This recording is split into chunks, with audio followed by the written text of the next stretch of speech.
नौजवानों के जो मसाइल हैं वो बहुत ज़्यादा गंभीर होते जा रहे हैं। मुआशी पॉलिसी के साथ साथ उनकी जो ख्वाहिशात हैं वो बड़ी बढ़ रही हैं और इसमें सबसे ज़्यादा जो आप इसे कह सकते हैं कि जो वजह है वो मंशियात है।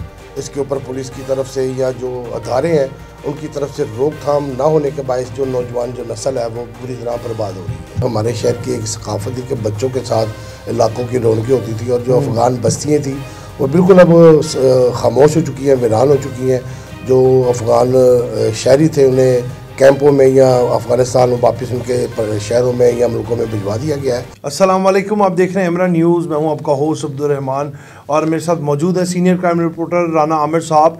तो जानते हैं आज राना आमिर साहब से, जैसे उन्होंने मैं पहले भी अपडेट किया था अफ़गान महाजिरीन से रिलेटेड कि गैर मुकीम जो लोग पाकिस्तान में रह रहे थे उनको किस तरह से पाकिस्तान से निकालने का क्या प्रोसेस था। आज हम इनसे जानेंगे कि राना साहब ने किस तरह से इनके पास मालूमात है और क्या मालूमात है कि जो 2023 है वो ख़त्म होने जा रहा है। तो 22 की बनिस्बत और 23 की बनिस्बत राना साहब क्या नज़र आ रहा है आपको? जो क्राइम का ग्राफ है वो कम हुआ, बढ़ा, क्या हालात रहे 2023 में? जी शुक्रिया। बिस्मिल्लाहिर्रहमानिर्रहीम।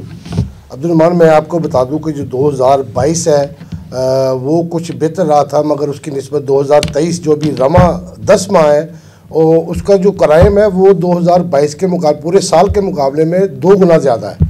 यानी उसे देखा जाए तो 35% जो है वो जराइम है वो इस बार बढ़ा है। FIR जो है वो 10 माह में बढ़ी हैं।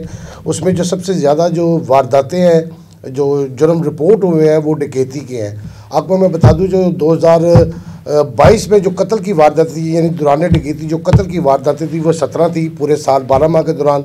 अभी ये 10 माह में अभी तक 19 जो डकैती मज़ामत की वारदातें हो चुकी हैं। उसके अलावा 10 माह के दौरान 3 लाख से तजावज़ कर गए, यानी 3.5 लाख के करीब है जो मुकदमात रिपोर्ट हुए हैं, जिनकी FIR दर्ज हुई हैं। जबकि इसके मुकाबले में पूरा साल 2022 में 1,37,000 कुछ मुकदमा जो है वो रिपोर्ट हुए थे। अब इसकी ये वजह मालूम नहीं हो रही कि ये पुलिस की जो नाकस हिकमत अमली है या उनका जो शहरियों में अपना रवैया बेहतर नहीं हो सका। पुलिस जो है अपनी जो पॉलिसिंग सिस्टम है वो बेहतर नहीं कर सकी, जिसकी वजह से शहरियों में एक अग्रेसिवपन और लूटमार का जो ये सिलसिला है ये पूरा साल जो है बढ़ा है। CCTV कैमरे होने के बावजूद, नफरी होने के बावजूद इन्हें बहुत सारी मसाइल का सामना रहा है पुलिस को, जिसकी वजह से ये क्राइम रोकने में नाकाम रहे हैं। दूसरा इसे भी कह सकते हैं मुआशी पॉलिसी भी कह सकते हैं कि मुआशी सूरत हाल भी कुछ ऐसी थी कि लोगों को जो सबसे आसान रास्ता है वो डकैती का, ये जुर्म का नज़र आया है। राना साहब, आपके नज़रिए के मुताबिक क्या वजह होती है कि आम आवाम जो थे, जो यंग हमारे लड़के हैं, वो आजकल इस तरफ ज़्यादा माइल क्यों होते जा रहे हैं? आपके नज़रिए के मुताबिक क्या हो सकता है? असल में अब्दुल रहमान बता दूं मैं आपको कि जो पुलिस का ये सोशल मीडिया या डिजिटल मीडिया के ऊपर उनकी जो कैंपेन चल रही है वो इस हवाले से सिर्फ मुस्बत चीज़ें जो अपनी कारकर्दगी है वो दिखाते हैं। वो आगाही के हवाले से, यानी कि जुर्म को अंजाम देने वाले इसकी सज़ाएँ क्या हैं, इसके नुकसानात क्या हैं, इससे उनके ख़ानदानों पर क्या असरात पड़ेंगे, उनकी आने वाली नस्लों पर क्या असरात पड़ेंगे, उनके ऊपर क्या ये मसाइल का जो मंबा जो गिरेगा, उसके ऊपर किसी किस्म की अवेयरनेस नहीं है। जबकि इसके मुकाबले में जो प्राइवेट डिजिटल मीडिया है, जो लोग प्राइवेट अपने तौर पे कर रहे हैं, उसमें जो पुलिस के नेगेटिव पहलू है वो भी दिखाए जाते हैं, मगर वो जुर्म को ज़रूर दिखाते हैं कि इसके नुकसानात क्या हैं। और मैं समझता हूँ कि नौजवानों के जो मसाइल हैं वो बहुत ज़्यादा गंभीर होते जा रहे हैं। मुआशी पॉलिसी के साथ साथ उनकी जो ख्वाहिशात हैं वो बड़ी बढ़ रही हैं और इसमें सबसे ज़्यादा जो आप इसे कह सकते हैं कि जो वजह है वो मंशियात है। इसके ऊपर पुलिस की तरफ से या जो अदारे हैं उनकी तरफ से रोकथाम ना होने के बायस जो नौजवान जो नस्ल है वो बुरी तरह बर्बाद हो रही है। लेकिन राना साहब, देखने में आया है कि जो अब अफसरान हैं महकमा पुलिस पंजाब के, उनकी तरफ से जो मंशियात फरोश है उनके ख़िलाफ़ ऑपरेशन भी हो रहे हैं और बड़े बड़े ऑपरेशन भी किए जा रहे हैं। देखते हैं आप भी कि अक्सर प्रेस कॉन्फ्रेंसेस हो रही हैं जिसमें बड़ा ग्रोह पकड़ा जाता है। तो वो क्या वजूहत है? फिर भी इस तरह के जो लोग हैं वो पूरी तरह से काबू में क्यों नहीं आ रहे? जबकि पंजाब पुलिस जो है, आपको पता है कि उसका रौब दबदबा ही बहुत है, लोग बड़ा खौफजदा होते हैं पंजाब पुलिस को देख के।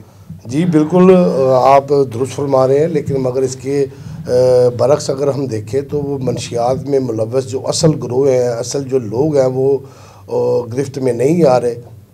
ये सिर्फ छोटे डीलर या गिरफ्तार होते हैं या पीने वाले गिरफ्तार होते हैं। उनकी एक कागजी कार्रवाई करके रिपोर्ट बना दी जाती है और उसको अपनी कारकर्दगी ज़ाहिर करके इसे पेश कर देते हैं। मगर इसके ऊपर साहब हर शहर में, हर मोहल्ले में, हर गली में जो मंशियात है वो अब आम हो चुकी है, जिसमें सबसे ज़्यादा आइस है और चरस है, अफ्यून है, कि ये इस तरह बिक रही है जैसे टिकटें बिकती हैं। राणा साहब, ये तमाम तर तो जराइम के जो हालात हैं वो सबके सामने ही है कि लाहौर जो एक बड़ा पुरअमन शहर माना जाता है और है भी कई हद तक, ये सब तो ठीक रहा, लेकिन दूसरी जानिब आप देख रहे हैं कि पंजाब पुलिस की जानिब से जो सोशल मीडिया पेज बना दिए गए हैं, CTO साहब का भी है, IG साहब का भी है, इस तरह तमाम अफसरान जो हैं, उसके बारे में आपका क्या नज़रिया है, क्या कहते हैं आप उस बारे में? देखिए अब्दुर्रहमान, डिजिटल मीडिया जो एक अच्छी उनकी एक काविश है, उसमें वो आम लोगों तक वो अपनी आवाज़ पहुंचाने की कोशिश कर रही है। पुलिस के हमने ये कर दिया अपना मोराल बेहतर करने के लिए, मगर वो पजीराई तो हासिल नहीं कर रहे जो एक, क्योंकि वो अच्छा दिखा रहे हैं, जो हमने अच्छा किया वो दिखा रहे हैं, जो महकमा पुलिस में बुरा हो रहा है जो कर रहे हैं वो नहीं दिखा रहे। इनकी सज़ा जज़ा को जो सिलसिला है, यानी अकाउंटेबिलिटी जो इनका सेल है, इख्तिसाबी सेल जो है, उसके अंदर ये पुलिस वालों के साथ जो करते हैं, इसमें आप देख लें पिछले दिनों वो शाह जट जो था उसने बड़ी ना सिर्फ एक डिजिटल मीडिया के नुमाइंदे के साथ बदतमीजी की, बल्कि IG साहब के खिलाफ भी बहुत सारा बोला, उसे माफ़ कर देगा। IG साहब ज़ाते खुद तो एक अच्छे आदमी हैं, उनकी जो दरिया दिली है, उनको माफ़ कर देने का जो तरीक़ाकार है वो ठीक है, लेकिन अगर इख्तिसाब किया जाए तो शायद छोटी सतह पर आवाम में पुलिस पजीराई हासिल कर सके। मुद्दत से सुने हैं कि पुलिस पॉलिसिंग जो है वो ग्रास रूट लेवल तक जाएगी, जो अवामी नुमाइंदे हैं या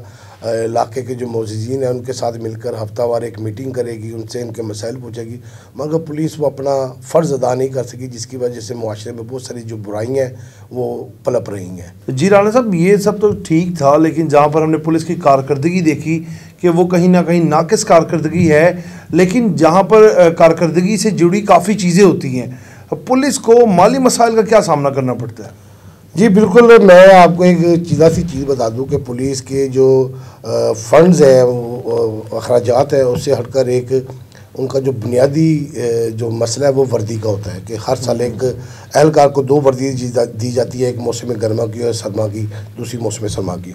मगर इस साल अब 10 माह गुजर गए हैं, एहलकारों को सिर्फ 1 वर्दी मिल सकी है। उसके लिए इन्हें जो 4 अरब रुपए का जो फंड्स रखा गया था वो उसका 1 क्वार्टर मिला, 40 करोड़ रुपया, जो पिछले 3 माह पहले या 4 माह पहले मिला था। उसके बाद पुलिस को इसके ऊपर पैसे नहीं मिले, बिडें भी हो चुकी हैं, 5 कंपनियाँ भी आ चुकी हैं, लेकिन मैं बड़ी हैरत अंगेज़ बात है कि जो इसको मैसर फंड्स है उसमें वर्दी का एक पतलून भी पुलिस वाला नहीं ले सकता कि 4500 रुपये की एक वर्दी बनती है। और इसके अलावा देखें पिछले दिनों पुलिस का, लाहौर पुलिस का जो फ्यूल बंद हो गए थे, जिसकी वजह से डॉल्फिन और जो पीरू है उनकी पेट्रोलिंग बंद हो चुकी थी और शहरियों को डकैती के बहुत सारी शिकायत और मसाइल का सामना था।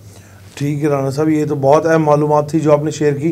राणा साहब, ये बता दें कि अफ़गान महाजरीन का जो मामला है वो कहाँ तक पहुँचा है? जी, वो अब्दुर्रहमान सिलसिला जारी है, लेकिन इसमें पुलिस ने जो अब तक की जो रिपोर्ट्स की हैं कि लाहौर में अफ़गानियों की जो गैर कानूनी जो सरगर्मियाँ थी उसके ऊपर पुलिस ने 287 के करीब जो मुकदमा दर्ज किए हुए हैं जो पहले से, जिसमें मंशियात और दीगर रियासत मुखालिफ जो प्रोपोगंडे थे या सरगर्मियाँ थी उसके ऊपर। उसके अलावा 10 दीगर ममालिक के शहरी जिनके ऊपर लाहौर पुलिस ने मुकदमा दर्ज किए हैं, इनका इनखला जारी है और पुलिस का कहना है कि हम जो रियासत के कानून है और उनके जो अहकाम उनके ऊपर अमल दरामद करवाएंगे। अच्छा राणा साहब, अक्सर देखने में आया है कि जो पठान आबादी जिन इलाकों में ज़्यादा थी उनके बच्चे, आपको पता है, वो तो वैसे ही घरों में नहीं बैठते, बाहर आ जाते हैं, वो अक्सर देखने में नज़र आते थे, लेकिन अब जो है ऐसे नज़र आता है अक्सर आप पठानों के इलाकों में से गुजरे ना, जो चंद गलियाँ थी उनके पास, वहाँ पर ना अब वो शख्स नज़र आ रहे हैं, ना वो बच्चे नज़र आ रहे हैं, तो क्या वो वाकई में उनको